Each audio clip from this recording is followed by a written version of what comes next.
Sanibona bafethu, lo mlayezo lona uya kubazalwana abasindisiwe. Bafowethu, lo nyaka esiya kuwo u-2025 unyaka wokuphumela obala, unyaka wokugqama, ukuhlala obala, into yakho yokukholwa ayibonakali. Le minyaka le emibili emithathu edlule, abantu abangakholwa uJesu ebaphumelile mfethu obala, bagqama mfethu, babonakala ukuthi yini abathembele kuyo. Abazalwane bacasha, bathi noma bavela besaba. Angazi ukuthi yini lengaka abayisabayo abazalwane bephethe into enkulu kangaka, into ye-eternity, into yangunaphakade. Basaba naye abazalwane, but ake sithatheni u-2025 bafethu. Uma umzalwane ukholwa uhlale nje obala, qame mfethu, qame, icace into yakho yokuthi wena uyakholwa, usindisiwe futhi. Singasatshiswa bafethu, singasatshiswa futhi singenziwa si-less, singaziboni si-less ngenxa yokuthi lento esiyikholwayo asiyikholwa kodwa. Yabona? Bekade ngishunyayelwa la kuthiwa abantu abathatha uJesu, abantu abamukela uJesu, yabona? Abantu abakwenzanga lokho. Kodwa mase kuqhamuka ezinye izinto kuthiwa thatha lento inokuphila noma ayinamngozi noma inani, abantu bagijimela kuzo lezo zinto, and nabazalwane nabo angaze ngibabone kodwa ngiyasola. Yabona? So ayivele igqame lento lena yokuthi thina singamakholwa, singabantwana bakaNkulunkulu, sisindisiwe, and bese siphumela obala. Kungabi ukuthi nje sifuna ukugqama nokubonakala kuphela, kodwa lento yokukholwa ibe yi-lifestyle.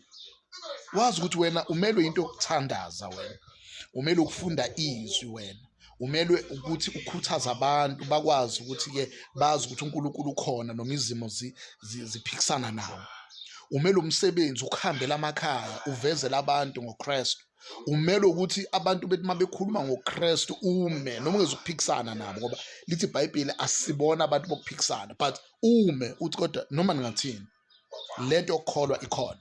Because when we talk about into yokukholwa sikhuluma about eternity, asikhulumi ngento, ngoba zonke lezi izinto zicebisa abantu la, zonke lezi izinto zenza ukuthi abantu babe right la, kodwa lokho esikhuluma ngako, the lifestyle, the Christian lifestyle, is a lifestyle that is for eternity. Baba, angathali ukuthi abantu bathini nendaba, noma wathi wena izulu wakwalibona noma lowo nkulunkulu wakwambona yini. Mina ngikholwa ukuthi ukhona uNkulunkulu ongunaphakade engizothi mangidlula kulo mhlaba ngiye kuyena. Singasabuseki, singasatshiswa bazalwane. Let us stand bold and firm, siyimele lento ukuthi singamakholwa. Kumane kukhulunywa ukuthi cha impela impela siyazondeka ngenxa yokuthi lento yokuthi lento esithi siyo ngempela, and siyona. You can't convince us otherwise. Yabona, instead of convincing us otherwise, ngibona uNkulunkulu eqoqa abantu ebaqoqela kuye uma sihluleka thina, because uNkulunkulu can do it, yabona, but he has entrusted us. uNkulunkulu akayisusi lento ukuthi-ke usethembile ukuthi we are the stewards that are going to direct his people entweni yakhe. Asiphumeleni obala bafethu, 2025 asiphumeleni obala, phumela nje obala, qame nje ukuthi umzalwane. Yabona? And enye into ezosiqhamisa ukuthi asimusa ukutholakala ey'ntweni ezenziwa abantu abangakholwa. Ngalokho angisho ukuthi asibazonde, asingabavakasheli, angikhulumi ngalokho, kodwa ngikhuluma ekutheni hluka, be different. Uma izwi kaNkulunkulu lithi be holy for I am holy, lisuke lithi be different from the world because I am the different God from other gods. So bafethu nje unyaka lo esiya kuwo unyaka ukuthi abazalwane bafethu asimbusana ukucasha madoda, asimbusana ukucasha bafethu, asiphumeleni obala ukuthi singamakholwa, sisindisiwe, siyamthanda uJesu, but above everything siyamphilela. Because okunye ukuthi umuntu uyamthanda kodwa uma ungamphileli, what is the use? Because God showed his love and died for us. He demonstrated the kind of love that he is showing to us.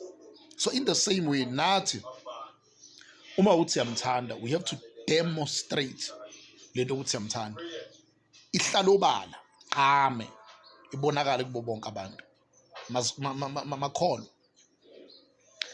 Amakholwa ake siphumele nobala bafethu. Le message lena eyamakholwa. Uma ungasilona ikholwa angalokhu commenta into esingezukuyizwa lana. Mina ngikhuluma ngabantu abathi basindisiwe bamukela uJesu. Wena uma uthi awusindisiwe vele usamele umsebenzi ukuthi usindiswe. Vele uzoba nama-arguments angasisizi ngalutho, ngoba nawe uma usu-arguishile leyo nto uzama ukusi-understandisa. Asa-understand lutho manje. Into esi-understandayo ukuthi uJesu wasifela, wafela izono zethu, samamukela, waba inkosi nomsindisi wempilo zethu, siphilela yena, uma sifa siyezulwini. Hayi, akukho okunye mfethu, noma ungathini, hayi ngeke sikuzwe manje, ngeke sisakuzwa mfethu, ngeke sisakuzwa. You can't convince us otherwise. Ngeke sisakuzwa qobo, khohlwa. Noma ungathi wena nake nambona yini, asinendaba naleyo nto leyo. Sikholwa into eyodwa ukuthi uJesu wasifela.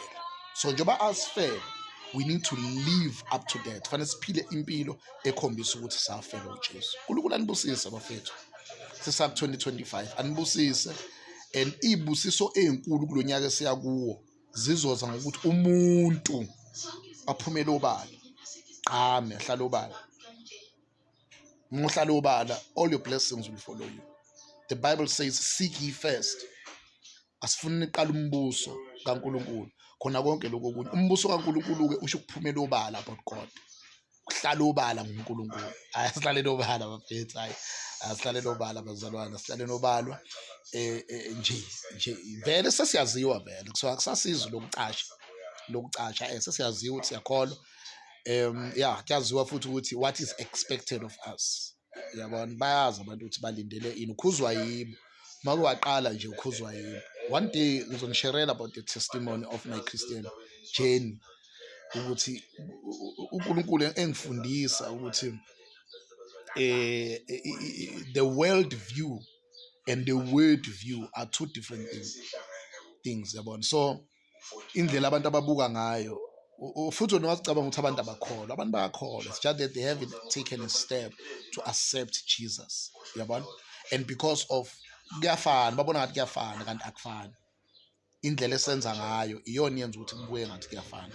It's not the same bafethu, it's not the same. Lokunye kunokuphila okuphakade, lokunye akunako ukuphila okuphakade. Khona kunokuphila okuphakade, khona kunokufa okuphakade, khona okungenakuphila nje okuphakade. So bafethu, let us be different.